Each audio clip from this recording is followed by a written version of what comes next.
Happy February 5th. Today is our first official SCRC public talk, which is a reimagining of the previous series that we had that was more just for our team. And we really want to kind of open it up to more of our collaborators so that more people know what's going on with us. So we're calling this our SCRC Wrapped. Kate's going to take a look through some of our accomplishments in 2024, as well as kind of paint a picture for what we're thinking is coming in 2025. So I'll go ahead and pass it to you, Kate, to take it away. Perfect. Thank you so much. In case anybody's doesn't know me, I'm Kate Comtois. I'm the center director. You just heard from Julian Salisbury, our center manager, and I will take it away before I jump into our accomplishments from just this past year and going forward. I thought I would do a little bit of an introduction as to who the Suicide Care Research Center is. So we are a multidisciplinary center. We're funded by NIMH. This is most of us, not all of us, but from our kickoff, we have a purpose to improve suicide care for adolescent and young adults.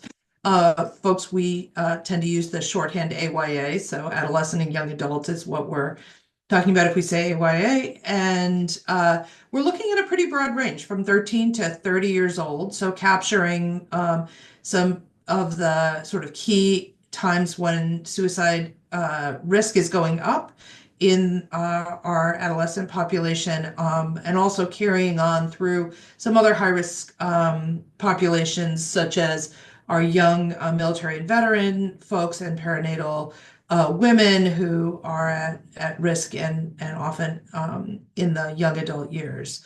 Though we think of everything we do as sort of like three legs of a stool, that we're working in outpatient medical settings, and we see the key role of the AYA patient themselves, their family, and their clinicians. And our goal is to improve suicide care in a way that improves it for all three groups. Our vision is to develop a better model of suicide care that can be easily used in full or in parts by diverse primary care and other outpatient medical settings, including endocrinology or gastroenterology, neurology, other places where this is where a lot of folks are seeing our suicidal patients in the healthcare world.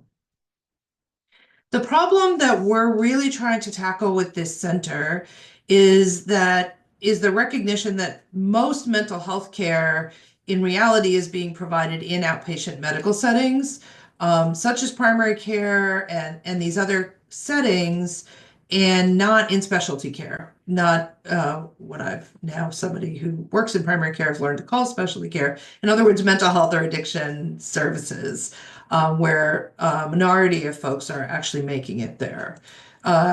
And outpatient medical settings, often in the case of suicide, are not feeling comfortable managing the situation, even at some situations of not imminent risk.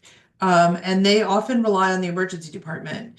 Unfortunately, and this is not often needed, it is overwhelming to the emergency room, especially we're seeing this with children's emergency room increases over the last decade. It can be pretty overwhelming to suicidal patients and their families to go through an emergency room admission. And because mental health care doesn't happen in the emergency room, it's really an assessment and sort of gateway. If mental health services are not immediately available, what's going to happen is they're going to get referred back to primary care in the meantime. And so all of this happens, and maybe all they get is a safety plan, which they could have gotten in their clinic before they went to the emergency room. And while we're seeing collaborative care and other integrated behavioral health models expanding to cover mental health issues and concerns within the outpatient medical setting environment, we're not seeing that suicide care has kept up. And the primary thing we're seeing is screening, assessment, safety planning, that kind of front end of the process is picking up, but treatment and solutions to help the person not be suicidal really has not made it into primary care. So, kind of along those lines, in from our model, we look at suicide care as a pathway. Sort of if you kind of imagine somebody entering the system, their risk is detected, there's assessments, shared decision making, coming up with some short-term risk management plan. Often things stop there. What we're really trying to do is keep that moving forward so that once somebody's risk is identified and the short term managed, are we offering the treatment, long term surveillance, and follow up that they need? We believe there are some key mechanisms that need to shift if this is going to have a positive outcome on suicidal thoughts and behavior. So on the implementation side, we believe that if the interventions that we're developing all along this pathway do not have high usability and acceptability, they're not going to be used. So that makes these key mechanisms that we have to get right. We have to be sure that these interventions are acceptable and usable. Clinically, we need to increase, in our belief, the therapeutic alliance between the clinician and the patient through these interventions. And we want to increase self-efficacy. And again, we think of self-efficacy of the AYA patient, of their family, and of the providers to manage suicide risk outside of the ER. We believe if you have this acceptability, usability, therapeutic alliance, and self-efficacy, what you're going to get is reach. More people are going to use these interventions. They're going to be more likely to be used with fidelity because they were developed to meet core needs along the pathway, and that all of this will lead to better improvement on suicidal thoughts and behavior. To accomplish this quite ambitious goal, we are really using a team science or transdisciplinary approach. Our primary disciplines in our center are suicide prevention, suicide care research, health services research, and biomedical informatics. But we've got a geographer, we've got other folks with social work, other expertise coming in, and we want to kind of pull all of our information and all of our knowledge together to come up with new frameworks, concepts, and methodologies, and that's what's going to get us the change we're looking for. So this is our kind of methodological structure. So we use the multi-phase optimization strategy, which is to kind of break our research process for intervention development into preparation, optimization, and evaluation. So most randomized controlled trials are in the evaluation phase, and people often get there very quickly. And what we're looking for now more and more, and we see this coming from the new grants from NIMH, is folks are looking for hybrid implementation trials.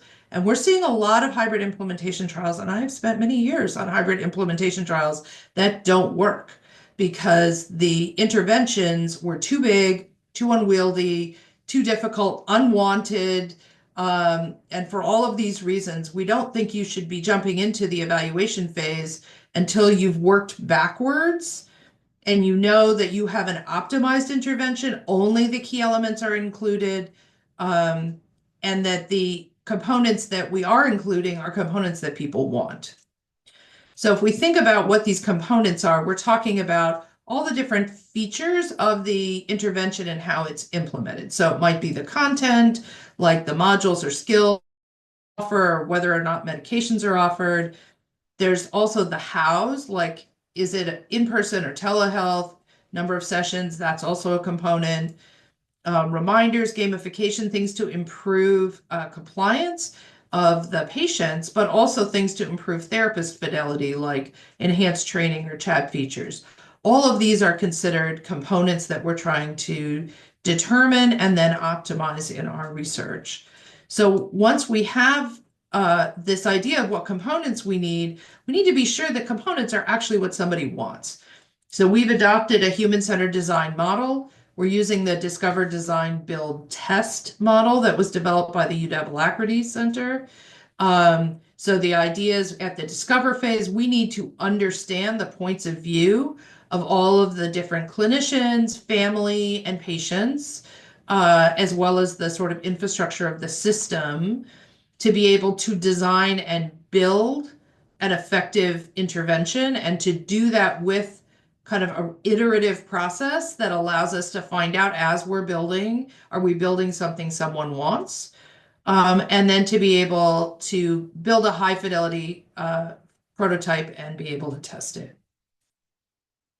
Once we have these intervention components that we've decided on, we're using the optimization model to identify any weak or ineffective components, because why do we need this thing to be bigger than it needs to be? So those can go. How big is the effect of each component? That's a really good way to tell us if we want to create like a gold level version and a silver level version and a bronze level version, depending on the resources of a setting. We can tell them that if you're only going to be able to do a piece of this, this is the piece that has the highest impact. And also to test the interactions between components, because some components might improve the effectiveness of another component or by contrast weaken it. And you do this primarily with factorial designs, but there are other designs that you can use for this.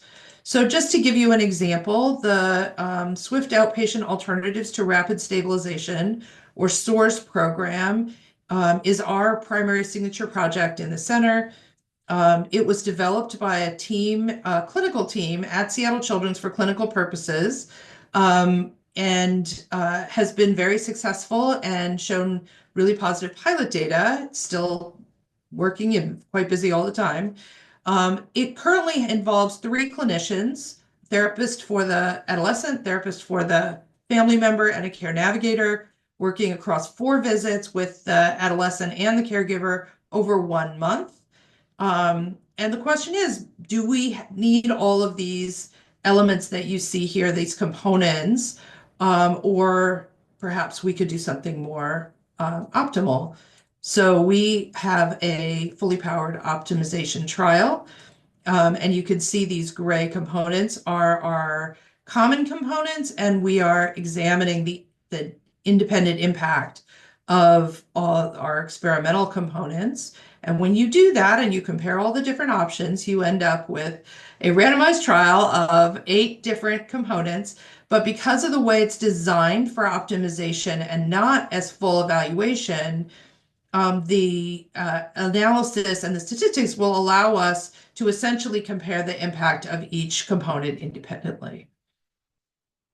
So just to give you a picture of the kind of step back away from the theoretical model that we're working with, or conceptual model, to the kind of practicalities of what we do. We're a really big center. We've got a lot going on. We have our coordinating core, led by myself and Julianne, kind of making sure all of the logistics get done. We have now 8 projects. We have 6 ongoing. 2 just got funded in December, 2 new projects.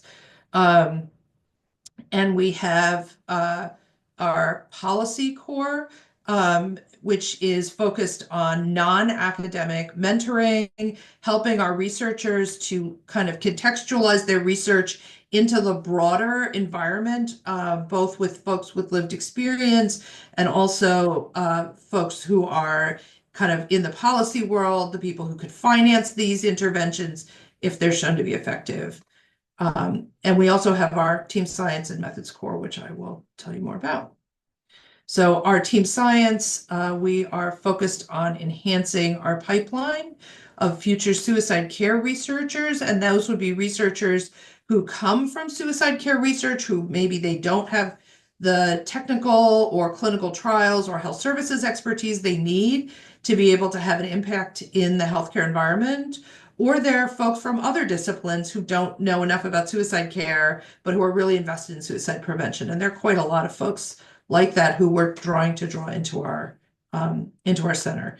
So we have a pilot grant program. As I was just saying, we fund two projects per year for 2 years each at $100,000 to kind of develop using that discover, design, build, test model their ideas for future interventions and build their capacity to get additional NIH funding. We are also supporting both emerging and advanced scholars whose work we want to promote. In the process, we provide, in addition to the project funds, we have a monthly seminar that supports all of our pilot grant recipients. We have other mentorship and training opportunities to support the collaborating scholars. We offer a grant writing boot camp in coordination with the Alacrity Center. We offer a lot of consultation to folks on their methodology, our non-academic mentorship with our policy core. We provide a lot of seminars and provide funds for folks to disseminate their research in conferences and go to workshops and do the things they need to support their work. Our methods core also is supporting the projects, all the grants as they go through their discover, design, build, test journey through human-centered design. So we have developed a intake process to be sure that everybody's aligned with the center. This is particularly important because we use one single REDCap template system for every study that we do. That takes a little bit of extra coordination, and we also want to be able to compare results across the projects. So it's really important that we kind of have a clear idea and that everybody is doing things in sufficient coordination that we can compare apples to apples across all of our studies. As folks move from discover to design to build to test, we do phase transition meetings. This allows us to understand what are the usability issues that have been coming up with the different interventions. What are the user needs, design requirements, design solutions per phase? So again, we can look across all of the methods core, and then we have all of our work to wrap up projects that are finishing to be sure they're ready to go to the next step and that all of their data is harmonized. And to do this, like Team Science, we offer a lot of resources. We have a really wonderful resource library. We offer consultation as needed. We have very detailed REDCap templates, and so that anybody can pretty much just move in and we all end up with the same variables and the same variable names and the same values, and we don't all go nuts trying to harmonize down the road. And we have our methods core seminar series. As a methods core overall, we also have our goals to kind of coordinate across all the grants to develop a set of interventions that work all along the pathway. And we have our own research questions that we want to ask as a center overall. So what have we done over the past year? Let's talk a little bit about 2024. So 2024 was the second year of our funding. This is our coordinating core.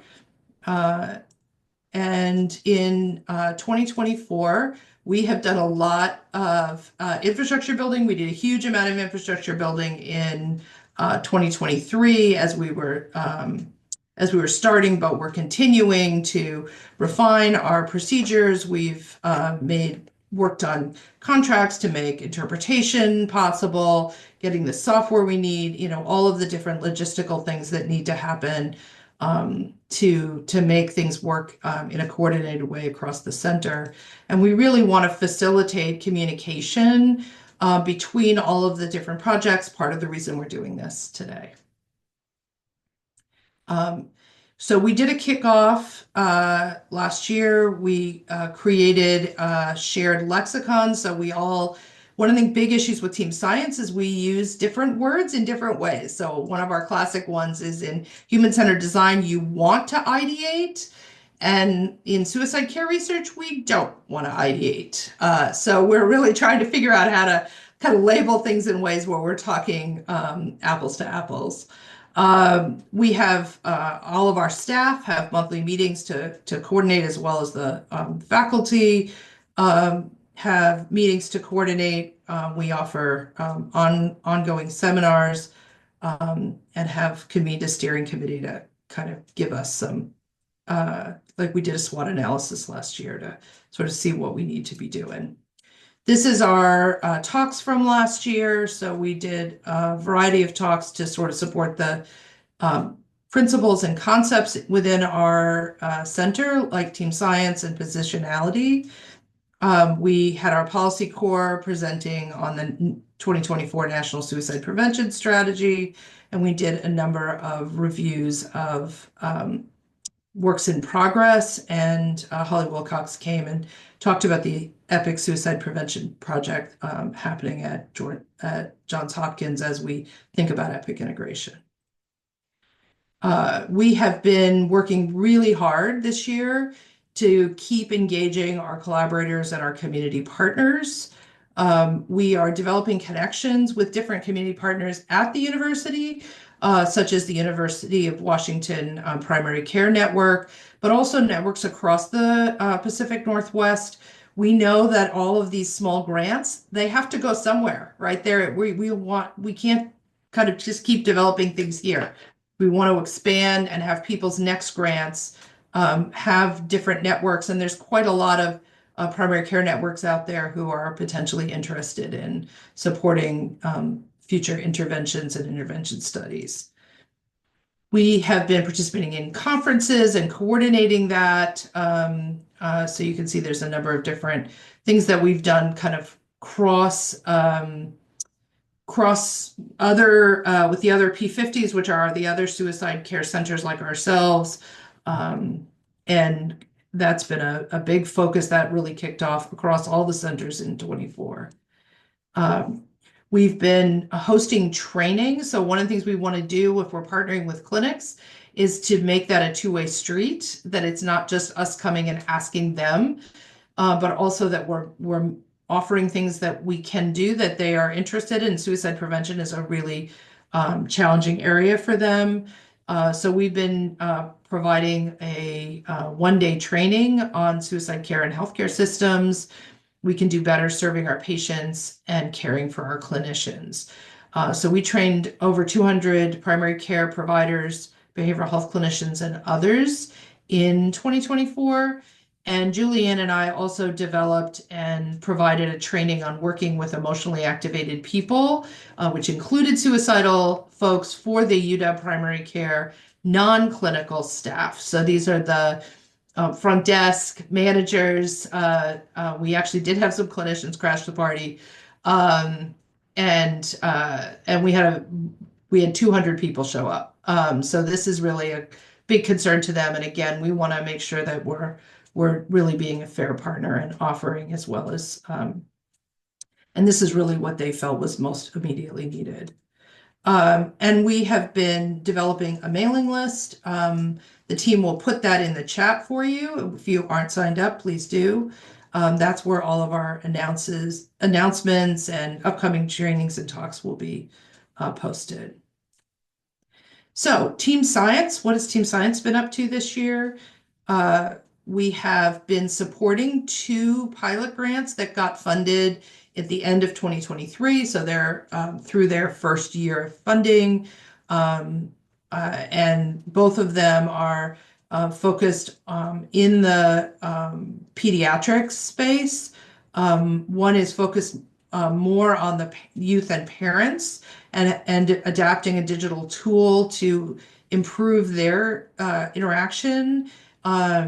And the other, the HOPES trial, is more focused on kind of how we can pay attention to that important gap between identification of suicidality and setting up some kind of short-term management plan and being connected to specialty mental health, including remote monitoring options and caring contacts options. Team Science has also been rolling out our next year's grants. So they refined the RFA from last year. One of the things that we found was that folks didn't necessarily understand the whole DDBT optimization model. So we've developed a lot of really wonderful videos to try to explain it, but it really, we discovered sort of afterwards, not all of that got across. So one of the things we did is take the things that we were using as an intake once you were funded and shifted it back so that folks were writing their proposal right from the start to align with our DDBT model. We disseminated the RFA within and outside of the University of Washington. We conducted training for our scientific review folks, particularly our junior folks who haven't had as much reviewer experience. That was really highly valued this year. We conducted our scientific review. We then had our review by the advisory council. Our advisory council is a representative from each of our 4 advisory boards. We have a lived experience board, a research board, outpatient medical setting board, usually primary care networks are the primary folks in that, and a policy and financing board. And each year they we kind of grab one of them. And so we have an advisory council of 4 who take a look at the proposals from this larger viewpoint and make recommendations to us about which they see as having the most likely impact. We received 7 letters of intent for the program. We invited 5, all of whom submitted full applications, and we funded 2 grants in December. So we'll have 2 grants for the 2025-26 period. In addition, we really kind of further developed our collaborating scholars model. Joyanne Darnell and Keeney Law spent a lot of time trying to think through what is the best way to do this so that we can offer what a process that isn't necessarily tied to the pilot grants, although anybody who gets a pilot grant is sort of automatically invited to our collaborating scholars program. We've got emerging scholars where we're talking about trainees and folks in early career. And we have an application process for that. So applications are open now. If you go to that QR code, we'll also stick the link in the chat. And feel free to share it with anybody you think might be interested. As you go into the red cap, it will explain kind of all of the aspects of our program. At the advanced scholars level, we're kind of working a little more, organically as we identify people who we think would be a good fit. We're kind of connecting, and if you're interested in being an advanced scholar, Lisa, then please email us and we'd be happy to pursue that. Our methods core, we have a big group. They're really wonderful. Meetings are actually amazingly, we meet every week and people show up and we have a good time and we get a lot done. So we have prepared a lot of training from the methods core in a number of different areas that support the work of our center. So these are some examples of that. And we provide that support we were discussing to the different studies as they moved through the DDBT pathway. So we've done an intake with everybody who's currently funded. We're about to start the intakes for our 2 new grants. 3 of our grants have moved from the discovery to the design build phase, and we've done transitions with them. This will allow us to understand the issues at a center level that will lead us to be able to come to center-wide conclusions. In addition, I and Denise Chang and Lucas O'Brien have been working hard on the kind of interactions with Epic. So starting with an original design that came from our own behavioral health integration program really came to myself and other experts, such as Anna Radin, who's developed a lot of EPIC at her site, and Molly Adrian at Seattle Children's, and to design a kind of suicide care sort of assessment, intervention set of tools within EPIC. It was floundering and not very popular with the way that we could build it with our operational EPIC folks who were sort of assigned within the normal order of events to Denise and the behavioral health integration program. So we partnered with them as a center and brought suicide care expertise as well as human-centered design expertise. And we also brought on a biomedical informatics team from the UW Medical Center who can program EPIC kind of more to what we are looking for. And we've been conducting user evaluation focus groups with pediatricians, with behavioral health care managers, and specialty health folks in our design build sort of iteration. And that's been a big accomplishment, a lot of time spent. But it will be a wonderful process. There's a comparable process that Molly has coordinated at Children's, and we can then hopefully, as we move through the pathway, hang all and kind of EPIC integrate off of this system each of the different interventions that are getting developed by the center. Our policy core is led by Julie Goldstein Gremmett and Holly Carr at the Education Development Center, along with those of us in the coordinating core.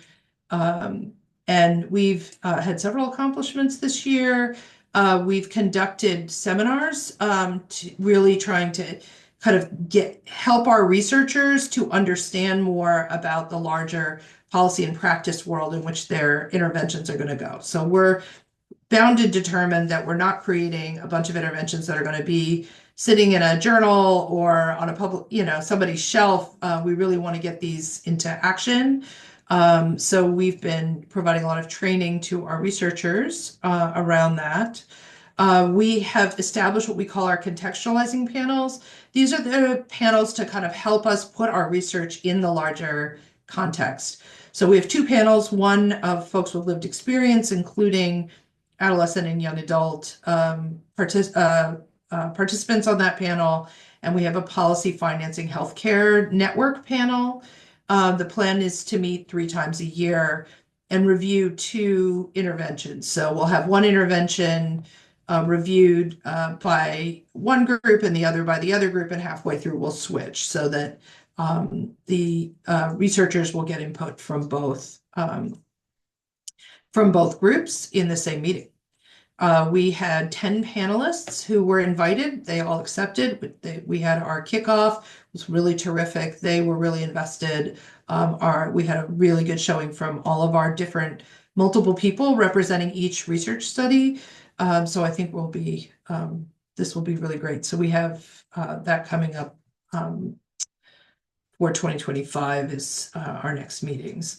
We also work together to write a invited manuscript on the work of the policy core called Partnering with Policymakers to Design Suicide Care Research, Maximizing Impact in Adolescent Mental Health Policy. This is for a special series on priorities in youth mental health, opportunities to impact public policy in the Evidence-Based Practice in Child and Adolescent Mental Health Journal. So what's next? Where are we going? In 2025, our coordinating core is going to keep hosting all of our meetings, starting with this one, which we're now calling our public talks, as well as all-hand meetings, which are our kind of internal meetings and our staff meetings. We will be facilitating, now that we're starting to have outcomes come out of individual projects and the methods core, we will be facilitating our faculty and staff and collaborating scholars to present at national and international conferences. We're hosting 2 more of the suicide care trainings for our partnering clinics, given that they have been so popular with them. We're launching our new website.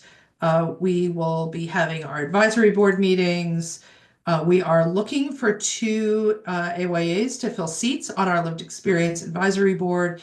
And one of our other major missions for 2025 is our AYA recruitment task force to increase the engagement of adolescents and young adults in the age group who we're working with, um, who either have experienced suicidality or who have a friend who are someone who is a friend or family member of somebody who they were helping and caring for as they went through care for suicidality. So if you know anybody who might fit the bill for that and be interested in advising us, we have lots of different ways that we would love to be advised. So we have two spots on our advisory board. We have folks in different research studies who have openings to conduct design interviews or have people participate in co-design workshops to help design their interventions. And we can always include more folks in our contextualizing panels. Again, we'll get that link out to you if you didn't get your phone to that QR code in time. So we will, in the research core, in the methods core, we will keep supporting our studies through DDBT. So we'll be intaking our two new studies that came on board in December.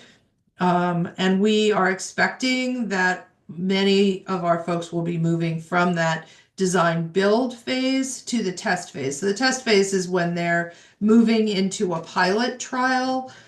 So a lot of so the HOPES and WISE-PATH are R03s, but all three of the R34s that were funded with the original center all need to move into their test phase this year, which means they're all going to be doing their pilot trials. And then this is the second year for our R03s, and they'll be wrapping up.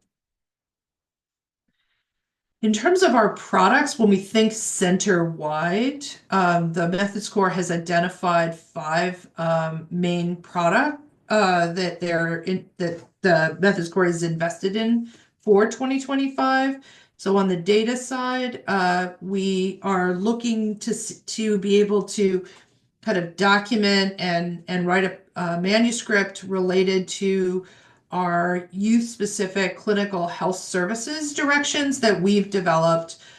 You heard a little bit about what we did here, and others of Julie Richards, Anna Radin, Molly Adrian all have developed comparable systems in their healthcare systems, and we want to kind of write that up and get that disseminated. We want to talk more and get out what we're learning from the user needs, context of use, design requirements, human-centered design elements that we're learning center-wide. We want to do kind of a pilot test of one of our center-wide goals, which is to validate the EHR record against the data we collect from the youth and their families. And we have a previous already completed RCT, and we're going to kind of practice the data harmonization with the EHR data to be sure that we're in good position as the data comes in from our test studies, that we'll be in a good place and ready to harmonize smoothly. We have a plan to write up our most in HCD model, much as I've explained it today, and to do a center-wide protocol paper.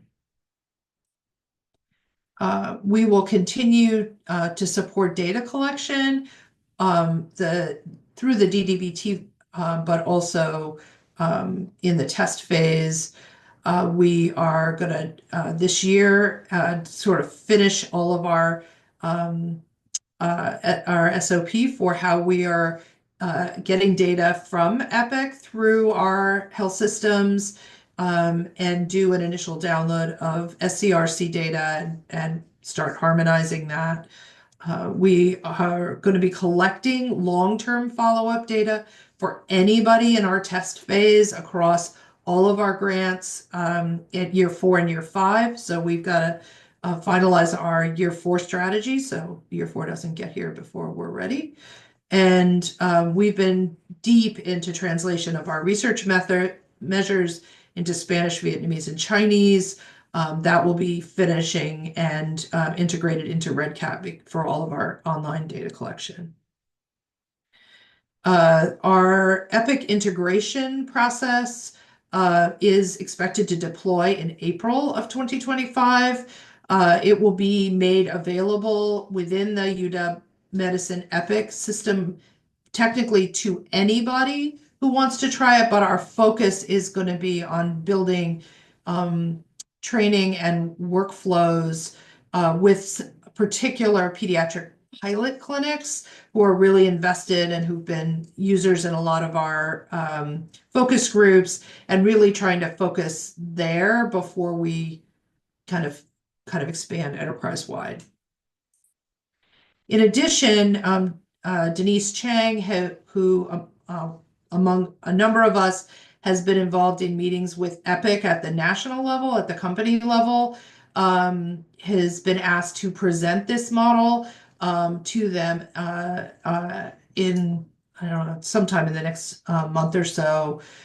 So we're excited that Epic writ large is hearing and taking in and invested in what we're doing here locally. In terms of team science, we have our grant program to roll out again. So we fund 2 new projects in 2025. And we want to accept those applications from our emerging scholars, develop our collaborations with our advanced scholars, and we'll also be hosting some visiting scholars. So we've been approached from our psychiatry residency, one of our research residents, as well as the Implementation Research Institute has approached us to host someone. So we're going to kind of build out that so we can kind of have a system for how we'll do that, as well as hosting those 2 individuals. And we'll continue to develop team science across all of our projects. In terms of the policy core, we're going to be facilitating these contextualizing panels. Next ones are in May and September. We'll be arranging topics and speakers for public talks on policy-related topics this year, and continuing to connect the center with partners who have lived experience, policy financing, healthcare networks, and advocacy to keep that process going. And with that, I have come to the end of what we are doing next year. I hope that seems like plenty. It seems like plenty to me as somebody who's kind of overseeing it from the top, and I would be happy to answer any questions or hear any comments from folks within the center or folks who are coming to hear what we do.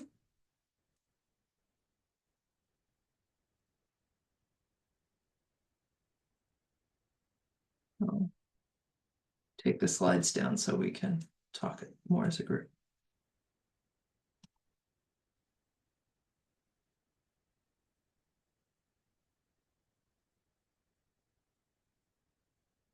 See, those links are out there.